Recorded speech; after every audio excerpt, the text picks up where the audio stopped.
Kira Kato, and welcome to the very first episode of Beyond Border Voice of Asylum Seekers. This is your host Asif Rajputbhati, and we are live from Auckland, New Zealand.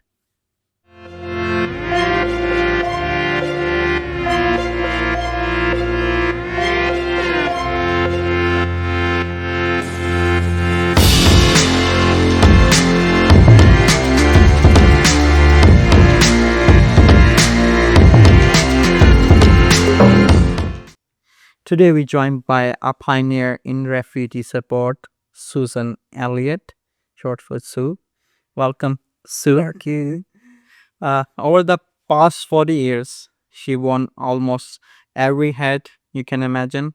Lecturer in social practice at Unitec, consultant for UNHCR and NZ MFED, mentor, volunteer, and fierce advocate.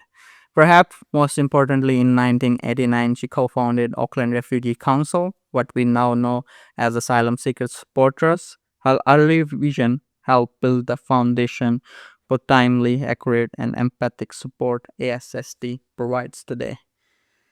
Join us and welcome again, Sue. Thank you again for coming us and giving us your precious time. I'm sure you have a very busy schedule. And how are you doing today? I'm fine, thank you, apart from the traffic open motorway. Auckland's traffic. And coming all the way from the city to Papakura, it's a long journey. Sometimes I would say that actually going to the city isn't much better than going to Hamilton. That's true. Yeah, it just takes 50 minutes from here to Hamilton. Really? Yeah, and in the morning it's just too rush. Yeah. Okay, so we'd love to hear a little bit about your early childhood. Where were you born? Where did you study? And uh, what were your goal and passion, in early part of your life? Mm. So I was actually born in Auckland, Mhm. and I lived for the first 5 years. We lived in Papatoetoe. My father was a teacher, Mhm. and my mum had been an administrative finance person. And my grandparents lived in Papatoetoe in a house they built in 1929 when they first came to New Zealand. And so did my father's brother. So we lived around that with my grandparents. And because my father was a teacher, the way in which teachers got promotion at that time was to spend time in rural schools. So I lived from when I was 6 until I was 15 in rural parts of the Bay of Plenty. And so that childhood was very different to the life that I've lived as an adult. Right. But I think what it did teach me in rural, quite isolated areas, in very small schools, was one, we could do anything because there was nobody to tell us we couldn't. And also it taught you a lot of self-reliance. And, if you are in a more isolated community, then you have to find ways to learn and to support yourself. So as a girl, I was very interested in natural history, in finding things on the beach, on walking in the bush, on all those things. And then I went to Whakatane High School for 2 years. And at that time, there were still, I remember, older Māori women. Well, I went to primary school for 2 years in Whakatane and then to high school. There were still older Māori women who spoke Māori as their first language. So the cultural exposure I had growing up was in this smaller town, which was very bicultural. I think there was one Chinese doctor. And then I don't recall at high school kids from other cultures other than Māori or Pākehā.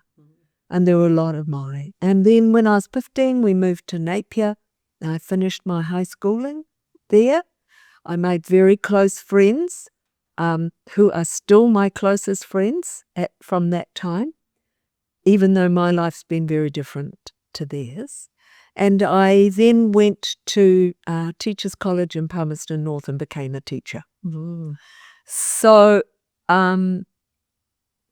I was a primary school teacher, then I was a secondary school teacher, and then, like many young New Zealanders in my mid-20s, I went to England to explore the world.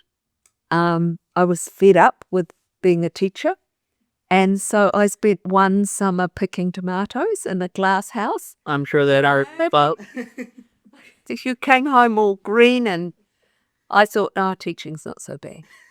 And one of my very close friends from Teachers College who I was living with found an advertisement in a newspaper for teaching in a Vietnamese reception centre. That was a centre very similar to the centre at Mangere, but it was established in September 1979 because this was the first time there had been an international agreement between governments, host governments like the Thai government, who had never signed the UNHCR Convention. And one of the reasons they never signed it was because the rest of the world was so slow in responding to refugees from Vietnam and Cambodia who had flooded into Thailand across those borders, and Laos. So I became interested in these international, why was this the case? Hong Kong was still a British colony at the time, and there were many thousands of Vietnamese or Sino-Vietnamese refugees in Hong Kong. And so there was this international agreement, and large groups came to this reception centre. So at Mangere, 150 people come at a time. In that centre, 750 people came. So I got a job teaching there, and in a way I found myself. I became interested in education. I became interested in a broader sense of education than English language teaching, because I soon realised that even if people are very good at English, their lives is sometimes meet many barriers because of racism and discrimination and their qualifications not being recognised, etc. So I worked in England in this reception centre for 2.5 years. I came back to New Zealand and I lived and worked in Porirua. And I made very close friends with people in the Lao community there, who had come from refugee camps in Thailand. And during that time, I learned even more about the racism in work and income, the difficulties with work and income. Some problems don't ever seem to change. About doctors not believing people when they talked about their experiences of refugees, people who'd come as refugees not being believed, because how could their stories have been like that? So I became interested in wider than education. There were no mental health services, and there were some families where, because of their experiences, family members, young people and older people, were suffering from mental health problems. And there was a psychiatric hospital at that time in Porirua, and the psychiatrist knew nothing. A group of us who were teachers became the experts.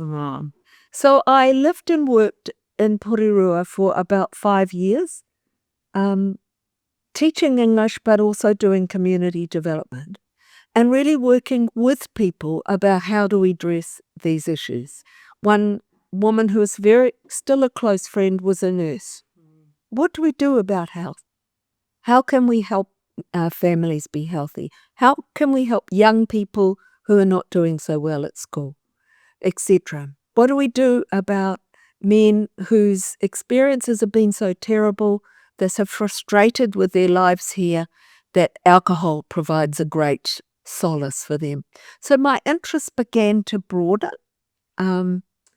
And in 1987, I came to be the head of the adult education program at Mangere, the refugee centre, when we quickly realised, well, I had already realised, and there were some people who are still friends were in the Department of Education, that the people who knew most about how to resettle well in New Zealand were people like Darwood, who had lived through that themselves and had done well. They were the experts, not us.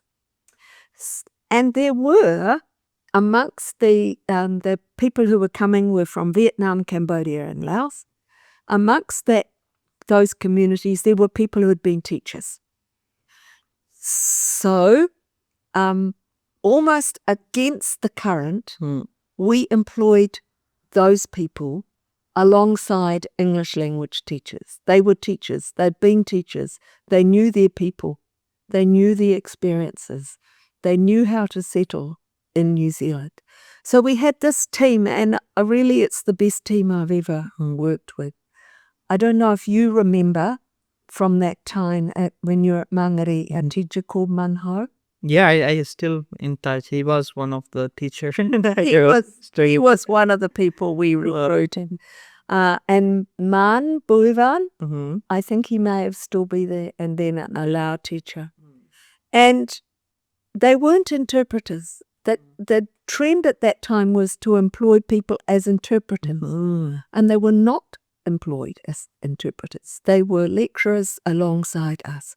And Manho, I don't know if you realize this, Dr. Manho Lev. He came and he did his master's and then he did a doctorate. Right. So we were a very tight team. And then in 1989, there were changes in the way in which the New Zealand government operated. And the school at Mangere became one school. And we began to realize that other professionals didn't know much about refugees and their backgrounds. So we began to think of refugee education as what are we learning in our work alongside this team with Manho and Man and Bunpet and other teachers. What are we learning that we can teach to others? And what can we teach the refugees? It wasn't a one-way street. Yeah. And people were not employed as interpreters, as if they were a telephone. It was their skills and knowledge and their cultural knowledge, because all of those teachers were employed. So it was well ahead of this current trend of people with lived experience leading the way. And it wasn't easy to implement that, particularly not with immigration, who hated me, to be honest. And then in 1990, I got the chance to go to the University of Oxford for one semester as a visiting fellow in the Refugee Studies program. And it was a really interesting program at the time, which was for practitioners, policymakers, and academics together. So what can we learn from each other? And it were people from all over the world. And as you know, New Zealand has a very colonial past, which my childhood had helped me learn about, not to the depth that I should or wish I had learnt, but I had a bit more of an understanding. So I could understand this. I made friends with a lot of Africans who were also in post-colonial, British post-colonial countries. And I still have those friends. So it was about building a network. But in 1986, we had the first meeting in Wellington about refugee mental health. Right. So then I moved to Auckland in 87. And in 1989, there was a conference, a refugee mental health conference in Wellington. So all this gang came, Manho, Man, Bunpet, and others who I'd known in Porirua, and others beside. And that from that conference formed a working group, which, because most people were in Auckland, people from a refugee, most people have always settled in Auckland, to begin to campaign and lobby for the establishment of a refugee mental health centre. I had visited places in London. I had visited places in Australia. We brought professionals from those places to do work. So from that grouping, there were some key people.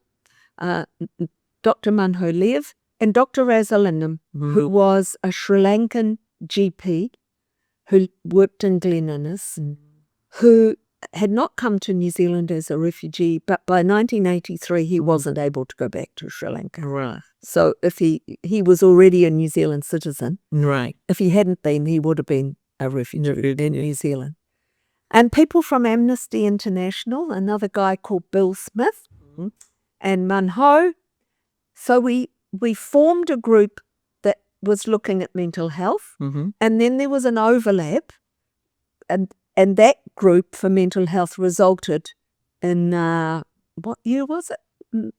1989 we started. Right. But I can't remember when. It took us 8 years anyway to get RAS established. 95 RAS began. So RAS started. But that group of people in 1989 could also see that the needs of asylum seekers were not being met. The forerunner for the Red Cross, Refugee Services, RMS, and earlier it had been the Interchurch Commission on Refugee Resettlement. They really were the only organisation working in that. And because they were very close to the government and close to churches, the times were changing. By 1989, there were some asylum seekers were not coming from Christian background. So we began to work to think, how can we work to form an organisation? And for a start, we were an advocacy group. There was a need for advocacy, for being outspoken. There was a need for more refugees, for more lawyers to assist asylum seekers. So we started the organisation, and when we wrote the Constitution, we had the help of what would now be the Race Relations Commissioner at the Human Rights Commission, but at that time there was a separate commission for race relations. And the lawyer there helped us write that Constitution. And the first Constitution for the Auckland Refugee Council, which we launched in March 1990, so 35 years ago, was that the president or the chairperson should be from a refugee background, and at least half the board members. Now that has always remained aspirational. It got changed. I was away from New Zealand for much of the later 1990s. It was changed, but that was always our original intention. So for me to see ASST now with most of the staff from a forced migration background, Dawit as the general manager from a forced migration background, Bernard as the chair, Bernard Sama, Dr. Bernard Sama, that I just feel like my work is done. Okay. Thank you. Very interesting topic we're talking about, and we'll be right back in a short break.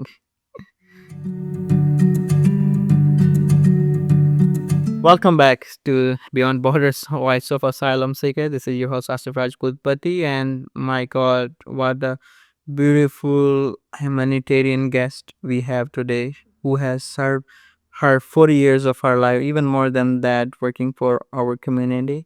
And we won't keep you waiting, and we'll want to learn more about the history and the background, how it started, and the work that you've done establishing Asylum Seeker Support Trust. Well, I was involved in the beginning. So that was a lot of work. We had close relationships with UNHCR. We did many submissions to select committees in the government. We fought for a space for the organisation, because if there's only one organisation doing something, there's not innovation. There was a hostel for asylum seekers in Valley Road in Mount Eden, and it was run by Refugee Services, and then they lost the government funding to run it. So the Auckland Refugee Council took over the running of that hostel. And then it moved to Glen Eden, and then the government started to fund a hostel, and so ASST, well, it was still Refugee Council, lost the funding, and it ran at Takanini, and then they realised how much it was costing, and it's cheaper to get a not-for-profit organisation to run it, and they moved to the current site where the hostel is. My involvement really was up until about the end of 1995, but in 1 year of that time, I went back to Oxford to do a master's, and it focused on forced migration. It was in development practice, but it was on forced migration. And that enabled me to learn more refugee law, to learn about refugees and international relations, mental health issues.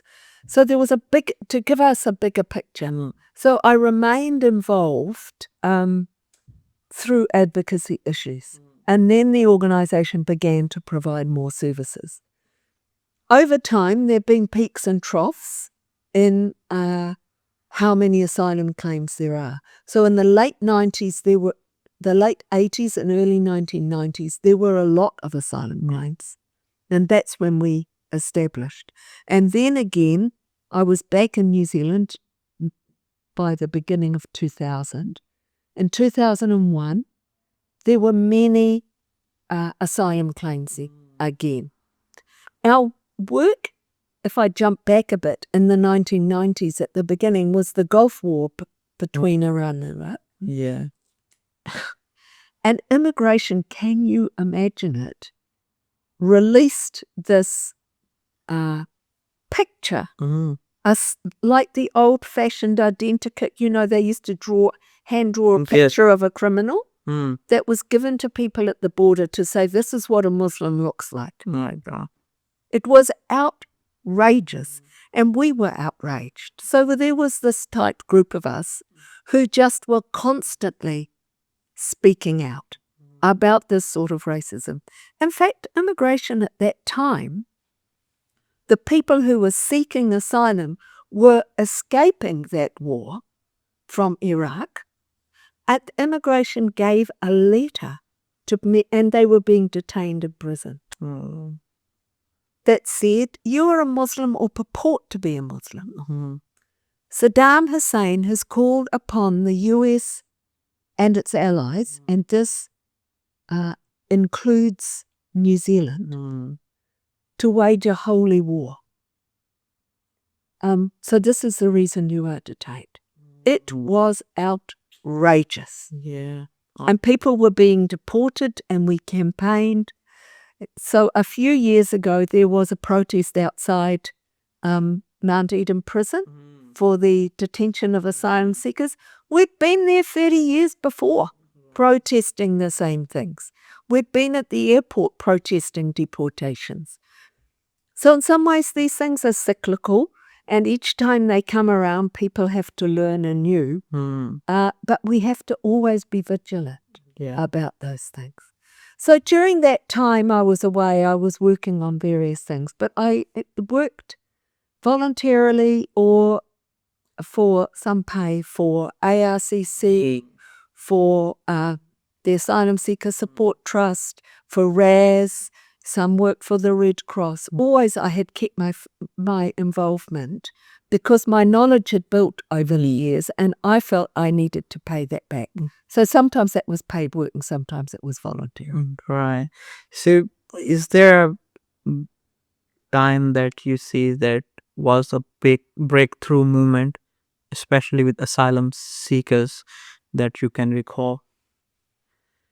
I think when the J.R. Mackenzie Trust and Foundation North provided far better levels of funding, enabled services to be better established. The recruitment of a very good registered social worker, Freya Stocker, who was at Asylum Seeker Support Trust. The accumulation of many years of advocacy enabled the organisation to build a reputation, and then now with government funding. Now, government funding comes with two faces. It provides a better level of funding to be providing a professional service, but it silences organisations. True. Because you can't bite the hand that feeds you. That feeds you, yes. So I think that this strong history of advocacy can't be lost because of the funding from the government, because that's fickle. We've seen recently contracts being cancelled. Cancel, yeah. If other organisations, not particularly refugee organisations, losing their contracts only because the funding has been cut. So this is, it will always be precarious. Asylum issues are never popular. No. But you don't vote on human rights issues. Human rights are there to provide equality and dignity for everybody. Everybody is born equal in dignity and worth and have rights that can't be taken away from them. So we have to remember to keep our eye on those rights and the rights of asylum seekers to be able to establish their lives. Beautiful. Yeah. And is this a human fundamental? Yeah. If they're fundamental human rights, they apply to everyone. Everyone, yeah. And you've worked for over 4 decades with asylum seekers, with refugee sectors, with forced migrant. And back in the day, I think 35 years ago, 36 years ago, when you started and co-founded the Asylum Seekers or Auckland Refugee Council. 35 years. 35 years ago, yeah. And since then, we saw a grew in services for refugee quota clients or forced migrant whose background is coming from refugee quota.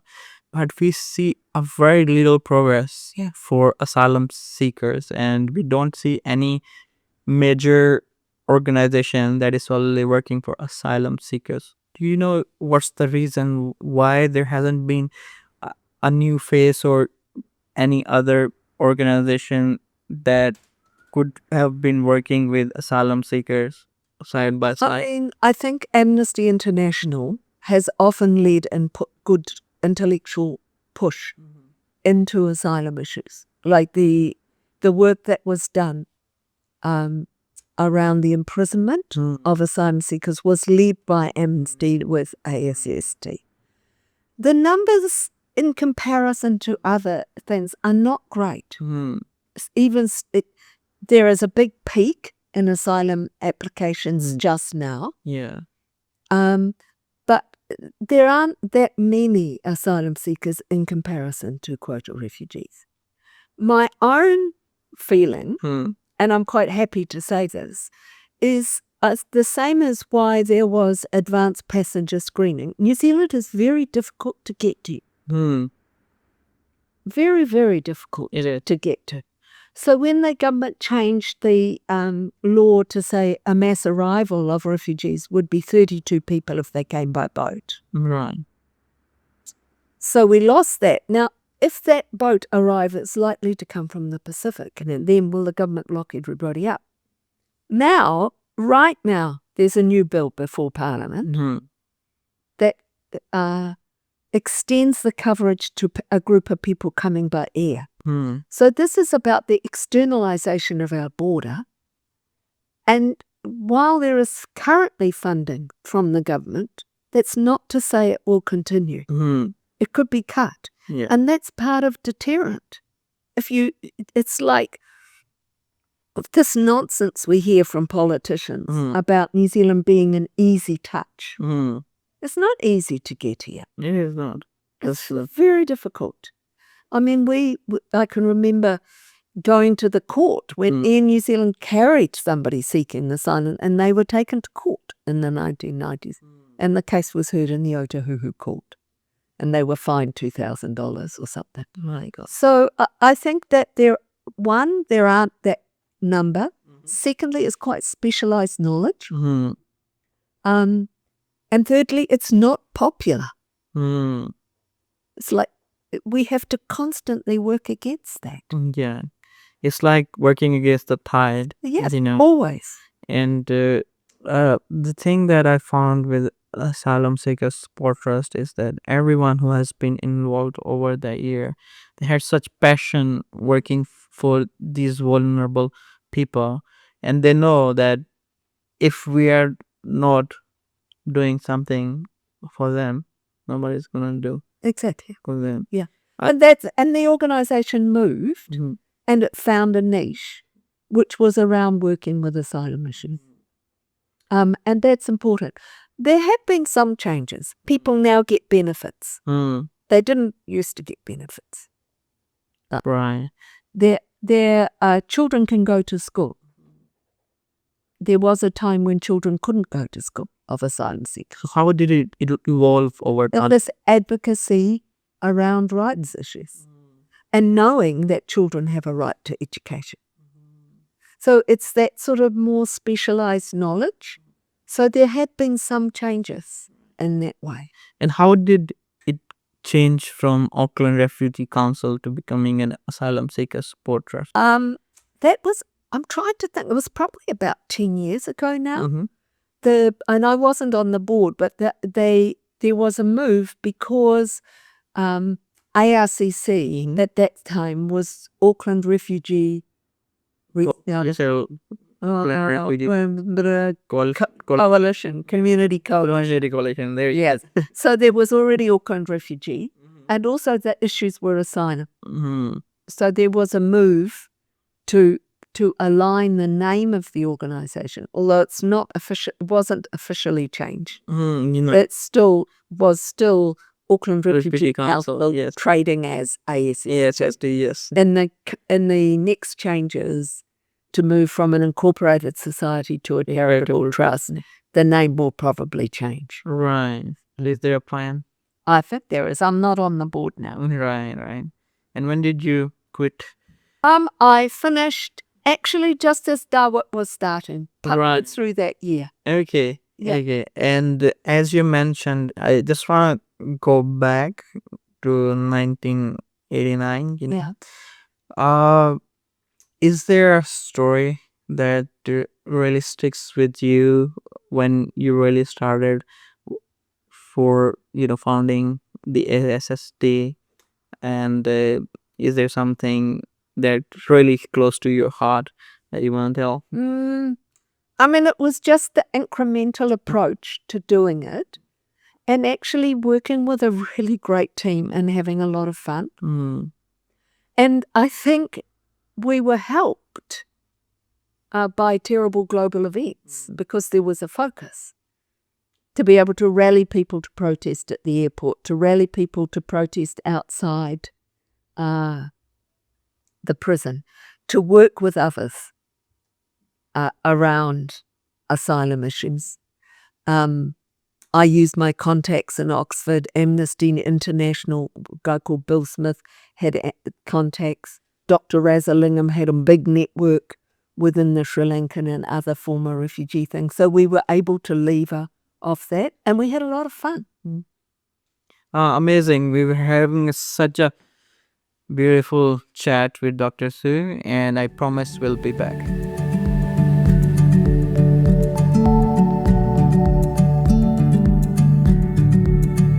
Welcome back, and I won't keep you waiting. And Professor Sue. No, just Sue. No, I had no title like that. I did get one of those Queen's birthday honors, but yeah. Okay, so a night? No. Yeah, we're having such an amazing conversation, and I'd love to know more about what are you currently doing for the community. For the refugee community. Just for the wider community. I voluntarily I had provided support to some young women from refugee background who are studying, and one of them, Ethiopian young woman, just this week has finished her master's with first class honours. And I do that. And I was retired, but I'm actually now working on the response to historical sexual abuse at my boys' school in Auckland. And so that was why I stepped back from more voluntary work, because that work is very intense. And it is very important. And it's very important. And it's linked. Nobody's deported at the end of it. But the treatment and what happened with those boys at that school, those stories are very parallel to the stories of people from a refugee background, the stories of persecution, the stories of sexual torture, of physical abuse. So there are many parallels. Yes, yeah, of course there are. So what keeps you motivating, and when you see the whole world is against you, but every day you wake up, what motivated you through that? Do you know the singer Bob Marley? I know. You know, he has one song that says, "Get up, stand up for your rights." Mhm. So often when I get up in the morning, I will sing that and think, yeah, I'm going to stand up for my rights and for the rights of others. So it's a good song, a good motivator for that. And also, when we had that conference in 1989, there was an American psychiatrist, and he said many things, but one was do a little or a lot, but do it for a long time. Wow. So I've sort of carried that with me. So sometimes I haven't done a lot if I needed a break, but I have always done some, and there have been times when I have done a lot. And the other thing is that my life's been so rich. I've met so many amazing people, including my husband, through this process. And I think that now I can see that there are people from a refugee background who are leading that way and can call for support if they want to at any time. And if I can do it, I will. But that it's not as needed to be pushing. And there are younger people. And just now the world is a very strange place. Yes. And we have to keep our eye on those fundamental rights. That's what's guiding us. And I think always in this work, one, there are friendships, but you have to know your stuff. There is a content of knowing about refugee theory and different aspects. And you need a set of principles to guide you. And that's not that hard. It's just you want to believe in it. You have to believe in it. So as both policies and community dynamic has been evolving, what new challenges or opportunities that you see that ASST should be preparing for the next 5 years? I think, one, there will be a stronger move against asylum. There will be more repressive policies. Next year is election year.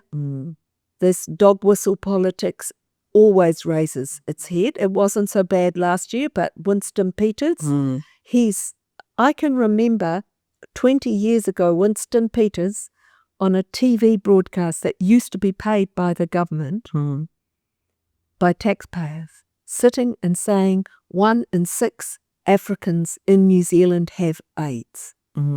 That was a complete lie. And the Africans who were in New Zealand were Somali and Ethiopian. And to be aware that there will be this dog whistle politics again, and it's a lie, and they're hard to counter. Look, we won't mention a current global world leader who twists the truth all the time. All the time. So that will be there. I think there are new issues emerging for communities, and that's the care of older people.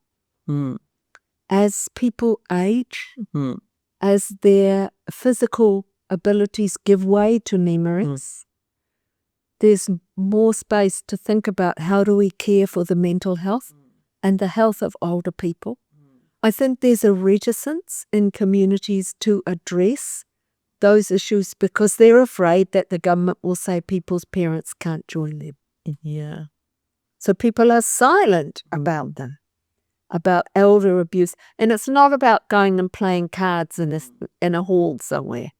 It's far deeper than that. So I think that the rights and care of older people, maybe I think that because of the colour of my hair now, but I think that's a new issue that we should be thinking about. And especially, I'm sure that there's a lot of challenge for people from New Zealand that who are older. They're facing a lot of challenges, but I'm a little bit more concerned about people who have a forced migrant or refugee history. first, most of those older people, they came with their children. The children can speak English. They can mingle around the community. And sometimes, even though they feel isolated as well. But more on the parents, they don't know the language, they don't know the No. culture. And their kids are sometimes embarrassed about their elderly parents who have dementia, and they don't help them. So there's a very good Indian organization who did some work on elder abuse in the Indian community. Yeah. And it's And it's not isolated to that. Taking mum's Ep1 card. No, my. All of these things. And I think that the communities that are dear to us had not begun to address those. No, and these are very underlying issues that communities are facing, and honestly, I love the work that all the research community organizations are doing.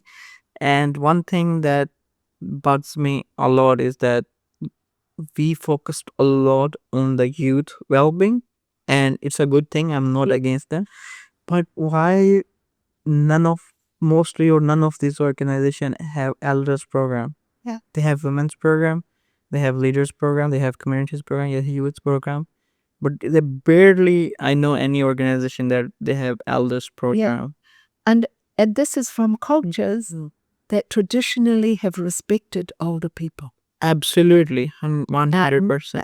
And yet, those older people now are, while the lip service is being given. So I think that's a new challenge. If I was younger and I had more energy, that's where I think I would be putting my energy.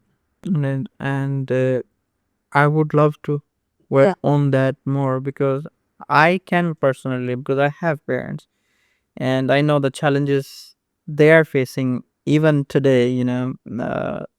They miss their country every day. Yes. They miss the culture.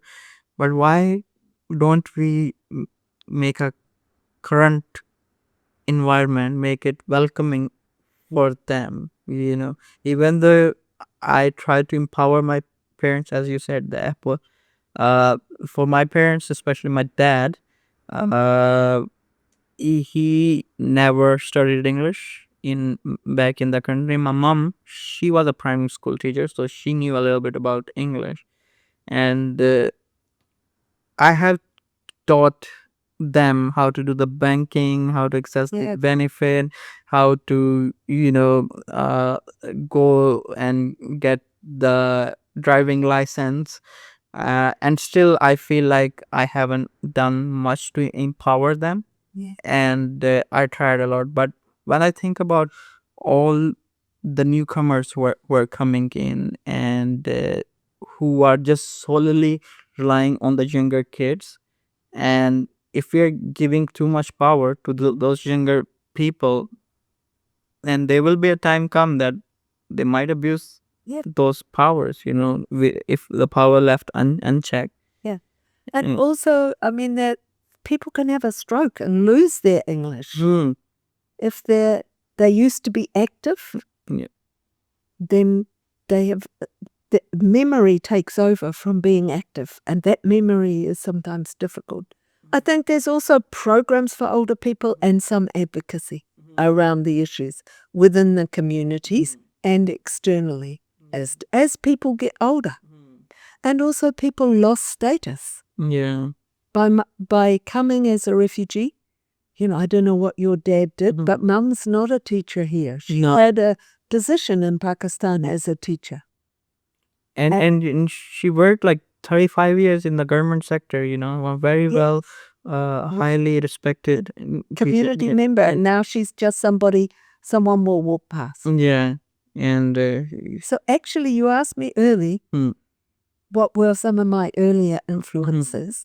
When I worked in Porirua, there was an old Lao man who I really liked. I was very fond of him, and I began to learn Lao so I could speak a little bit to him. I realized, this is what would happen if my grandfather had been pushed there. And so I had to do all sorts of things to help him, like in Furirua, which is near Wellington's, where the police college is. And over the road from the police college is a park with a little lake. And on that lake were ducks. Mm-hmm. Well, he didn't realize that these ducks were not for taking. And he took quite a lot of ducks. Now, if you're going to steal a duck, you don't steal it from outside the police college. And the police were going to act against him, and in the end, we mediated. But this was an older man who was resourceful, Yeah. who could have been totally humiliated for stealing a duck.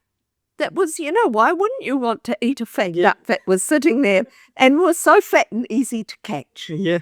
And so I learned a lot about working with that older man. And that's how they grew up back in the home. You go out And find something. Find something to eat. Okay, so just coming back for our listeners. So what inspired people, or what the younger generation, want to get involved today? And what volunteer roles or advocacy action can they jump in right now? I think people can, at the simplest level, be kind to their neighbours, to be kind to people that they meet, to not be racist in their interaction, not to be telling snide jokes. For people who are professional, to learn from the leaders, to listen, but also to read. Mm-hmm. There are many novels now set in the countries where refugees are coming from, often by authors from those countries. Read them. Begin to understand more about those complexities. Volunteer to do roles that other people might be able to do. People who are good at reading and writing. Mm. To shadow people. I know that it's difficult because people are having to work, but I think there are ways in which young people can learn. Yeah, really. Finally, after 4 decades of your service, what gives you hope for future of asylum seekers in Aotearoa? The emerging group of leaders who are coming. And that there will not be tolerance in New Zealand. I'm still hopeful that New Zealand can be an accepted place. I think we've also learned a lot from Māori. Mm-hmm. They have led the way in the understanding of rights and what can be established. And I've always thought that refugee issues and Māori issues are the same but in the opposite direction. 100%. For Māori, their land was forced from them. For refugees, they were forced from their land. So what are we learning from the way in which rights need to be protected for two lots of people who have been moved from land or land removed from them? In the case of some refugees, it's both. Their land was removed and then they were moved on again. And that we should be vigilant and think about how we can bridge those gaps. Thank you very much, Sue. As I was talking with you earlier, having just sat with you for an hour, and before we started talking and after we finished, I have a whole new perspective, the way that I looked at the refugee services and the service providers and your role and your team's role in doing advocacy and evolving the services. Because when I came here, I thought that everything used to be same. Has Has always been like this. No. but sitting with you, learning about your struggle and evolving the services and the service provider just gave me a whole new look that how lucky I was that I didn't know that how many people were the driving force of making this change and making it so much smoother to resettle in a new country. So this is it, guys. We would have loved learning more, but time is against us. But we promise you we'll be right back next month, same place, same time, and we'll see you next month. Thank you.